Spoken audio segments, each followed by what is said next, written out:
சங்கு சக்கரம் தாங்க பார்க்க போகிறோம். ஸோ சங்கு சக்கரத்தில் பார்த்தீங்கன்னா 3 வெரைட்டி சங்கு சக்கரம் வச்சுருக்காங்க.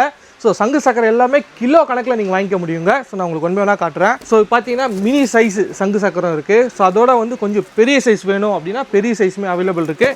இல்லை இதோட ஸ்பெஷலான சங்கு சக்கரம் வேணும், ரொம்ப நேரம் வந்து சுற்றணும் அப்படின்னா ஸோ அதுவுமே அவைலபிளாக இருக்குங்க.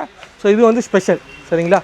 ஸோ இதுவுமே வந்து பார்த்தீங்கன்னா ஒரு பீஸாகவும் எடுத்துக்கலாங்க. ஸோ ஒரு பாக்ஸாக எடுத்துக்கலாம். ஸோ இவ்வளோ மொத்தமாகவும் எடுக்க வேணாங்க, உங்களுக்கு பிடிச்ச ஒரே ஒரு பாக்ஸ் கூட நீங்கள் எடுத்து வெயிட் பண்ணிக்கலாம். ஸோ அந்த மாதிரி கொடுத்துட்ருக்காங்க. ஸோ பர் கேஜி வந்து ஜஸ்ட் 499க்கு கொடுத்துட்ருக்காங்க. நம்ம குட்டி ஜப்பான் கிராக்கர், சென்னையில் இருக்க குட்டி ஜப்பான் கிராக்கர்ஸில் தாங்க கொடுத்துட்ருக்காங்க. நீங்கள் ஜஸ்ட் வீடியோவில் இருக்க வாட்ஸ்அப் நம்பருக்கு ஒரு ஆயின் மெசேஜ் போடுங்க. ஷாப்போட லொக்கேஷன்ஸ் எல்லாமே உங்களுக்கு வாட்ஸ்அப்பில் மெசேஜாக வருங்க. நீங்கள் ஷாப்பில் இருக்க எந்த பட்டாசு வேணால் எடுக்கலாங்க. கேஜி கணக்கில் எடை போட்டு வாங்கிட்டு போகலாங்க. பர் கேஜி பார்த்தீங்கன்னா வெறும் 499க்கு கொடுத்துட்ருக்காங்க. ஸோ இந்த வீடியோ பிடிச்சிருந்தா லைக் பண்ணுங்கள், உங்கள் ஃப்ரெண்ட்ஸ் அண்ட் ஃபேமிலிக்கு ஷேர் பண்ணுங்கள், நம்ம பேஜை ஃபாலோ பண்ணுங்கள். யூடியூப்பில் பார்க்குறீங்கன்னா சப்ஸ்கிரைப் பண்ணுங்கள்.